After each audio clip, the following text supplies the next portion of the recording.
Hello friends, welcome to study with ma'am, myself Shanti. Friends, हम chapter first का जो बचा था उसको आज कंप्लीट करेंगे। चलिए देखते हैं। हमारा चैप्टर फर्स्ट था हमारे आसपास के पदार्थ। अब हम इसका 1.5 देखेंगे। 1.5 है वाष्पीकरण। फ्रेंड्स, पदार्थ की अवस्था बदलने के लिए क्या हमें सदैव ऊष्मा देना या दाब बदलना आवश्यक है? क्या अपने दैनिक जीवन से आप ऐसा कोई उदाहरण दे सकते हैं जिसमें बिना क्वथनांक पर पहुँचे हुए क्या कोई द्रव वाष्प में बदल जाता है, या जल को खुला छोड़ देने पर वह धीरे धीरे वाष्प में परिवर्तित हो जाता है, जैसा कि आप लोग देखे ही होंगे, या गीले कपड़े सूख जाते हैं। तो फ्रेंड्स, इन दोनों उदाहरण में जल का क्या हुआ? तो हम जानते हैं कि पदार्थ के कण हमेशा गतिशील होते हैं और कभी भी रुकते नहीं। एक निश्चित तापमान पर गैस, द्रव या ठोस के कणों में विभिन्न मात्रा में गतिज ऊर्जा होती है। मैं बार बार बता रही हूँ आपको कि ये गतिज ऊर्जा के बारे में है ना। तो द्रवों के सतह पर स्थित कणों के कुछ अंशों में इतनी अधिक गतिज ऊर्जा होती है कि वे दूसरे कणों के आकर्षण बल से मुक्त हो जाते हैं, है ना। और क्वथनांक से कम तापमान पर द्रव के वाष्प में परिवर्तित होने की प्रक्रिया ही वाष्पीकरण कहलाती है। ठीक है, तो चलिए आगे देखते हैं। इसमें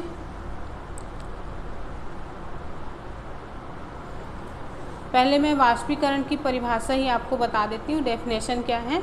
तो क्वथनांक से कम तापमान पर द्रव के वाष्प में परिवर्तित होने की इस प्रक्रिया को वाष्पीकरण कहते हैं। मतलब क्वथनांक मतलब उबलना, किसी भी पदार्थ का उबलना। तो उससे कम टेम्परेचर पर द्रव में के वाष्प में परिवर्तित होने की प्रक्रिया को वाष्पीकरण कहते हैं। जैसे कि जो तालाब का जल है, समुद्र का जल है, तो वो उबल नहीं रहा होता है, फिर भी उसका जो जल है वो वाष्प बनकर उड़ता रहता है ना। तो यही क्या कहलाती है? यही वाष्पीकरण कहलाती है। ओके। यहाँ पर एक फैक्ट लिखा है, एटमॉस्फेयर या एटीएम गैसीय दाब के मापन का मात्रक है। ठीक है, एटमॉस्फेयर क्या कहलाता है? गैसीय दाब के मापन का मात्रक है। ठीक है। दाब का एसआई मात्रक पास्कल है, जिसको पीए से डिनोट करते हैं। 1 एटीएम बराबर 1.01 गुणित 10⁵ पास्कल। ठीक है, तो इसको आप याद रखिएगा। फ्रेंड्स, वायुमंडल में वायु का दाब वायुमंडलीय दाब कहलाता है। क्या कहलाता है? वायुमंडल में वायु का दाब वायुमंडलीय दाब कहलाता है। और समुद्र की सतह पर वायुमंडलीय दाब 1 एटमॉस्फेयर होता है और इसे सामान्य दाब कहा जाता है।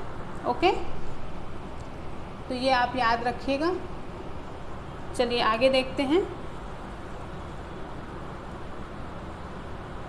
1.5 का 1, वाष्पीकरण को प्रभावित करने वाले कारक। चलिए अब देखेंगे कि वाष्पीकरण को कौन कौन से कारक हैं जो प्रभावित करते हैं। ठीक है, तो फ्रेंड्स,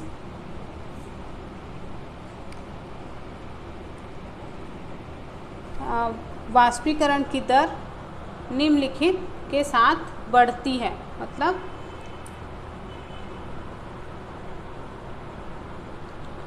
पहला है सतह क्षेत्र बढ़ने पर। चलिए जानते हैं कि सतह क्षेत्र बढ़ने पर वाष्पीकरण किस प्रकार से बढ़ती है। तो फ्रेंड्स, हम जानते हैं कि वाष्पीकरण एक सतही प्रक्रिया है ना। और सतही क्षेत्र बढ़ने पर वाष्पीकरण की दर भी बढ़ती है। जैसे कपड़े सुखाने के लिए हम उन्हें फैला देते हैं। और दूसरा है तापमान में वृद्धि होने पर। तो तापमान बढ़ने पर अधिक कणों को पर्याप्त गतिज ऊर्जा मिलती है, जिससे वे वाष्पीकृत हो जाते हैं, है ना। जैसे कि हमने पिछले वीडियोज़ में देखा था कि जो गर्म जल है उसमें क्या है, पोटेशियम पर मैग्नेट की क्रिस्टल डाले थे, तो वो कितनी तीव्रता से उसमें घुल गया था, है ना। अब नेक्स्ट है आर्द्रता में कमी। तो वायु में विद्यमान जल वाष्प की मात्रा को आर्द्रता कहते हैं। मतलब जो हमारे वायुमंडल में जल वाष्प मौजूद है ना, उसी की मात्रा को क्या कहेंगे, आर्द्रता कहेंगे। ठीक है। तो किसी निश्चित तापमान पर हमारे आसपास की वायु में एक निश्चित मात्रा में ही जल वाष्प होते हैं, और जब वायु में जल कणों की मात्रा पहले से ही अधिक होगी तो वाष्पीकरण की दर घट जाएगी। मतलब जो वातावरण है वो मॉइस्ट होगा, मतलब गीला आर्द्र होगा, है ना, अधिक आर्द्र होगा, तो वाष्पीकरण कम हो जाएगी। वायु की गति में वृद्धि। तो फ्रेंड्स, हम जानते हैं कि तेज वायु में कपड़े जल्दी सूख जाते हैं, और वायु के तेज होने से जल वाष्पीकरण वायु के साथ उड़ जाते हैं, जिससे आसपास के जल वाष्प की मात्रा घट जाती है। ठीक है। तो वाष्पीकरण को प्रभावित करने वाले कारक कौन कौन से हैं? सतह क्षेत्र बढ़ने पर, तापमान में वृद्धि होने पर, आर्द्रता में कमी और वायु में गति में वृद्धि। तो ये सब क्या करेंगे? ये सब वाष्पीकरण को बढ़ाएंगे। चलिए आगे देखते हैं 1.5 का 2, वाष्पीकरण के कारण शीतलता कैसे होती है।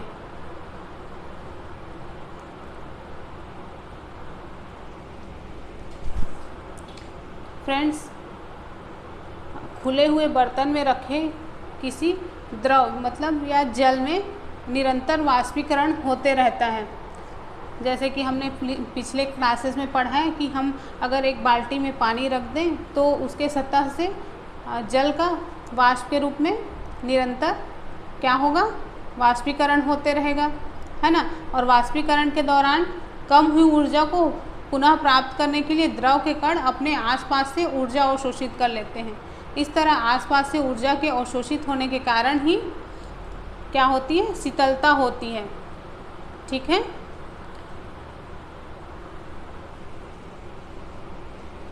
इसका एक एग्जाम्पल मैं बता रही हूँ। फ्रेंड्स, जब आप एसीटोन या जो नाखूनों की पॉलिश होती है उसको हटाने वाले द्रव, है ना, जिसको थिनर भी बोला जाता है, उसको आप अपने हथेली पर अगर गिराते हो तो क्या होता है? तो फ्रेंड्स, इसके कण आपकी हथेली या उसके आसपास से ऊर्जा को ग्रहण कर लेते हैं और वाष्पीकृत हो जाते हैं, जिससे हथेली पर हमें शीतलता या ठंडक महसूस होती है। ओके, तो क्लियर हुआ ये। और उसी तरह से तेज़ धूप वाले गर्म दिनों के बाद लोग अपनी छत या खुले स्थानों पर जल छिड़कते हैं, है ना, पानी छिड़कते हैं, क्योंकि जल के वाष्पीकरण की गुप्त ऊष्मा गर्म सतह को ठंडा बनाती है, मतलब शीतल बनाती है। फ्रेंड्स, क्या आप वाष्पीकरण के कारण शीतल होने के और उदाहरण दे सकते हैं? तो ये मैं आपको क्वेश्चन पूछूंगी लास्ट में, तो उस टाइम पे इस बात को आप याद रखिएगा। ठीक है।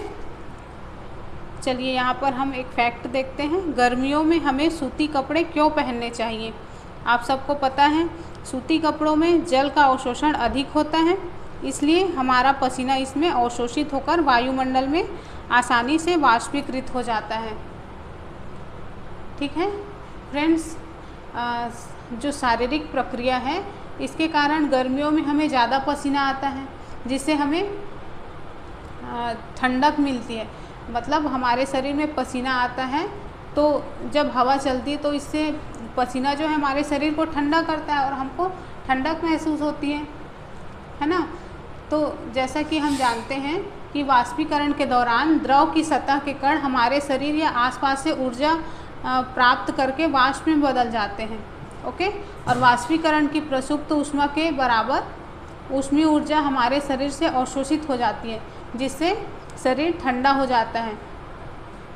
और यही बताया गया है, चूँकि सूती कपड़ों में जल का अवशोषण अधिक होता है ना, इसीलिए हमारा पसीना इसमें अवशोषित होकर वायुमंडल में आसानी से वाष्पीकृत हो जाता है।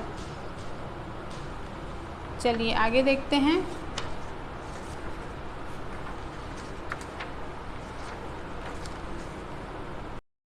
अगला है बर्फीले जल से भरे गिलास की बाहरी सतह पर जल की बूंदें क्यों नज़र आती हैं? तो फ्रेंड्स, किसी बर्तन में हम ठंडा जल मतलब बिल्कुल चिल्ड वाटर रखते हैं तो जल्दी ही बर्तन की बाहरी सतह पर हमें जल की बूंदें दिखने लगती हैं, है ना। तो फ्रेंड्स, वायु में उपस्थित जल वाष्प की ऊर्जा ठंडे पानी के संपर्क में आकर कम हो जाती है और यह द्रव अवस्था में बदल जाता है, जो हमें जल की बूंदों के रूप में नज़र आता है। ठीक है फ्रेंड्स।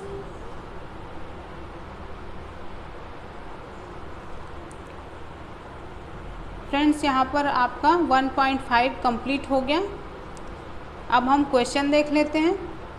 तो पहला क्वेश्चन है, गर्म शुष्क दिन में कूलर अधिक ठंडा क्यों करता है? और नेक्स्ट क्वेश्चन है, गर्मियों में घड़े का जल ठंडा क्यों होता है? तो फ्रेंड्स, इन क्वेश्चन के आंसर आप कमेंट करके बताइएगा। ओके, और वीडियो पसंद आया हो तो बिल्कुल लाइक, शेयर और कमेंट करना मत भूलिएगा। ओके, तो फ्रेंड्स, मिलते हैं नेक्स्ट वीडियो में। Bye bye.